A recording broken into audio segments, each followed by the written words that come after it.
గౌడ్ గారికి, ఈ యొక్క సమావేశానికి అధ్యక్షత వహిస్తున్న ఈ యొక్క జిల్లా అధ్యక్షులు ఆంజనేయులు గౌడ్ గారికి, స్థానిక శాసనసభ్యులు రోహిత్ రావు గారికి, టీపీసీసీ వైస్ ప్రెసిడెంట్ నవాబ్ గారికి, అదేవిధంగా కంటెస్టెడ్ మన నర్సాపూర్ రాజిరెడ్డి గారికి, అదేవిధంగా మైనింగ్ కార్పొరేషన్ అనిల్ కుమార్ గారికి, అదేవిధంగా అందరికీ పేరు పేరున ధన్యవాదాలు.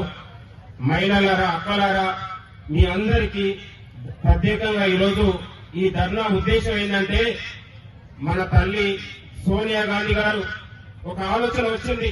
భారతదేశంలో పేదలు, కూలీలు, మహిళలు, వృద్ధులు, వితంతుల కోసం ఈ దేశంలో ఏదో ఒకటి చేయాలి.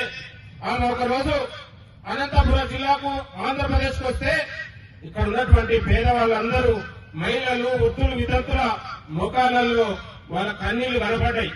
ఈ మహిళలకు ఏదో ఒకటి చేయాలనే ఆలోచనతోని సంవత్సరానికి 100 రోజుల పథకాన్ని అమలు పరిస్తే ఈ రైతు కూలీలు, ఈ వృద్ధుల, వితంతుల జీవితాల్లో కాస్త వెలుగులు చూడొచ్చనే ఒక ఆలోచనతోని అనంతపురం జిల్లాలో మన గుండపల్లి అనే గ్రామంలో రైతు కూలీల ఈ మహాత్మా గాంధీ పథకాన్ని 2006 ఫిబ్రవరి 2న ఈ పథకాన్ని ప్రారంభించి లక్షలాది మంది మహిళల జీవితాల్లో వెలుగులు నింపినటువంటి ఘనత ఆనాడు కాంగ్రెస్ ప్రభుత్వంది అనే విషయాన్ని గుర్తుపెట్టుకోవాలి.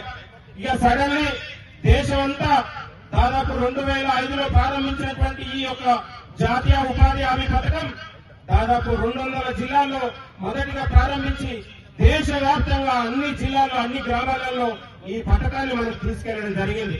దాదాపు 2005లోనే ఈ దేశంలో 12 కోట్ల మంది పేదలు, మహిళలకు లబ్ధి చేకూరింది.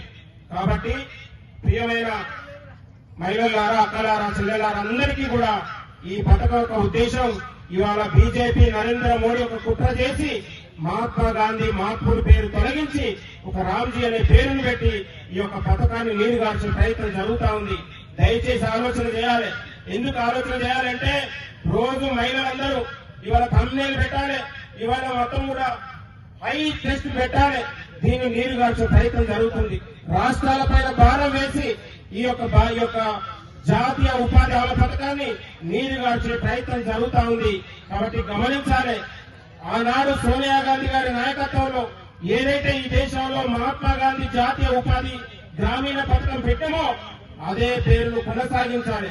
మహాత్ముడి పేరును తొలగిస్తే, ఈ పథకాన్ని నీరుగారిస్తే ఈ దేశంలో ఉన్నటువంటి మహిళలు, వృద్ధులు, వితంతులు ఒక్కటే ఏకతాటిగా లక్షలాది మంది ఒకటై ఈ బీజేపీ కేంద్ర ప్రభుత్వం పైన పెద్ద ఎత్తున మనందరం కూడా పోరాడాలని మీ అందరికీ చేతులు జోడించి నమస్కారం చేస్తూ, మహాత్మా గాంధీ పేరును ఎట్టి పరిస్థితుల్లో జాతీయ ఉపాధి హామీ పథకం పైన ఇవాళ తీసివేస్తే మాత్రం ఇవాళ తెలంగాణతో పాటు దేశవ్యాప్తంగా మహిళలందరం కూడా పెద్ద ఎత్తున మనం పోరాడాలని మీ అందరికీ చేతులు జోడించి నమస్కారం తెలియజేస్తాను. Thank you. నమస్తే.